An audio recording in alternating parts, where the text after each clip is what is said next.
University మంచి భవిష్యత్తు కోసం తెలుగు విద్యార్థులు ఇష్టపడే యూనివర్సిటీ. కాల్ 9059052378 9059052379.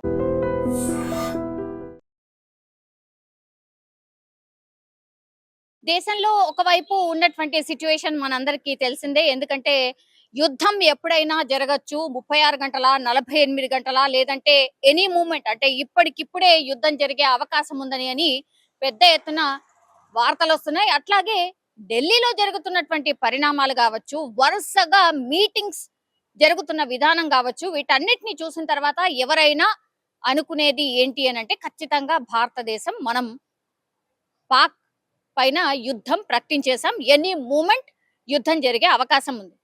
సో మొత్తంగా ఇక పాకిస్తాన్ మీద మనము యుద్ధం చేయబోతున్నాం, నెక్స్ట్ ఏం జరగబోతోంది అనేది పెద్ద ఎత్తున ఈ ప్రచారమే ఎక్కువ జరుగుతోంది అనుకోండి, లేదంటే ఈ న్యూసే ఎక్కువ ఫాలో అవుతున్నటువంటి పరిస్థితుల్లో ఇప్పుడు కేంద్ర కేబినెట్ ఈ రోజు కీలక సమావేశం నిర్వహించింది. అందులో ఈ పహల్గామ్ ఉగ్రదాడి తర్వాత పాకిస్తాన్ కి ఎట్లా బుద్ధి చెప్పాలి అనేది చాలా కీలక నిర్ణయాలు అయితే తీసుకున్న సందర్భంలోనే ఇంకో అతిపెద్ద నిర్ణయం కూడా తీసుకుంది. అదేంటి అంటే చాలా రోజుల నుంచి మన దేశంలో పెద్ద ఎత్తున రాజకీయ విమర్శలు దేని మీద వస్తున్నాయంటే కులగణనకు సంబంధించి. ఒక్క బీహార్ అండ్ మన తెలంగాణలో తప్పించి కులగణన ఎక్కడ కూడా జరగలే. అంటే ఏ కులాలు ఎంత సంఖ్యలో ఉన్నాయి, ప్రజానీకం ఆ కులంలో ఎంతమంది, జనాభా ఎంత, ఆ కులంలో జనాభా ఎంత అనే లెక్కలు ఇప్పటి వరకు తీసిన సందర్భాలు లేనే లేవు. 1971లో ఈ కులగణన చేసిన తర్వాత ఇప్పుడు తెలంగాణ, ఆ తర్వాత ఒక 2 ఏళ్ల క్రితం, ఒక 2 years క్రితం బీహార్ చేసినటువంటి పరిస్థితి. సో ఈ 2 రాష్ట్రాలు తప్పించి ఇంతవరకు కులగణన చేయలేదు.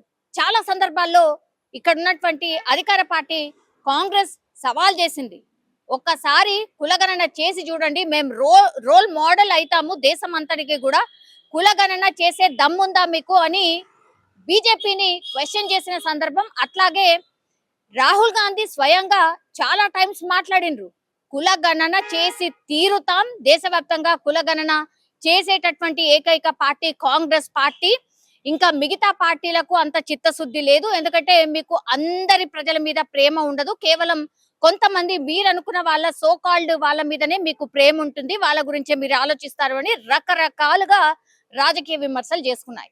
ఇప్పుడు అతి పెద్ద ఛాలెంజ్, అది కూడా డైరెక్ట్ కాంగ్రెస్ పార్టీ అనుకోవచ్చు. ఎందుకంటే కాంగ్రెస్ పార్టీనే ఇప్పుడు మన దగ్గర, ఎస్పెషల్లీ మన దగ్గర కాంగ్రెస్ పార్టీనే ఇప్పుడు కులగణన చేసి ఒక రకంగా నిజంగానే మనం వార్తల్లో నిలిచిన సందర్భం. అంటే అందరికీ కూడా సమన్యాయం చేస్తాము అని మెసేజ్ ఇచ్చినటువంటి సందర్భం.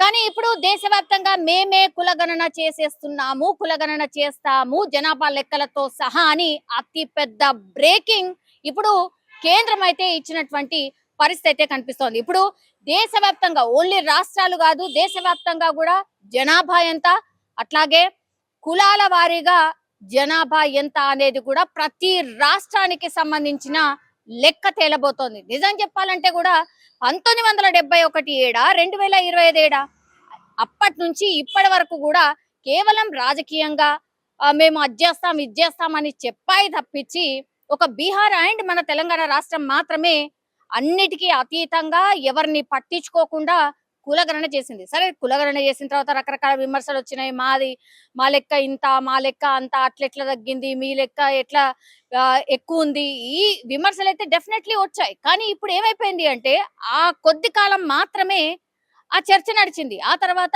సరే ఒక 2-3% అటు ఇటుగా అయినట్టుందిలే, ఇప్పుడు అది కాదు ప్రాబ్లం, మీరు చెప్పినటువంటి రిజర్వేషన్ లెక్క 42% ఇస్తామన్నారు కదా, సో అదేందో తేల్చండి అని ఇప్పుడు వేరే వర్షన్లోకి వెళ్ళిపోయింది మన దగ్గర.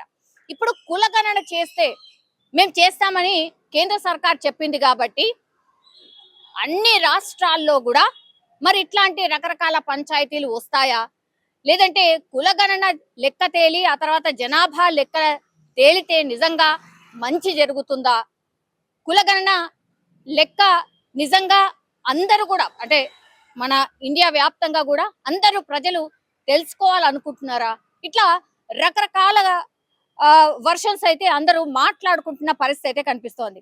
సో మీ అభిప్రాయం ఏంది? నిజంగానే కులగణన ఇప్పుడు ఇండియా వ్యాప్తంగా అంటే 28 రాష్ట్రాలు ఉంటే 28 రాష్ట్రాలు పూర్తిగా కూడా కులగణన చేయబోతున్నది. కులాల వారీగా లెక్క తేలబోతోంది. ఇది మంచిదా కాదా?